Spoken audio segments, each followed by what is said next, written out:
بيبدأ الفيديو بشخص ماسك الكاميرا ويصور داخل منزله. بعدها ما سمع أصوات غريبة تأتي من الخارج، ولكن في البداية كل شيء كان طبيعي. ولكن فجأة بتحصل هزة أرضية شديدة ونسمع صوت.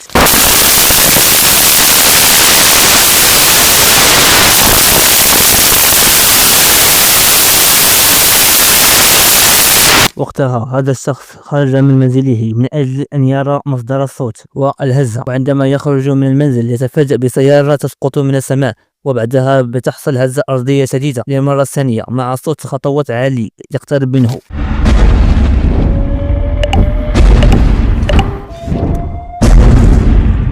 وفجأة يظهر ديناصور عملاق وشكله مرعبا جدا.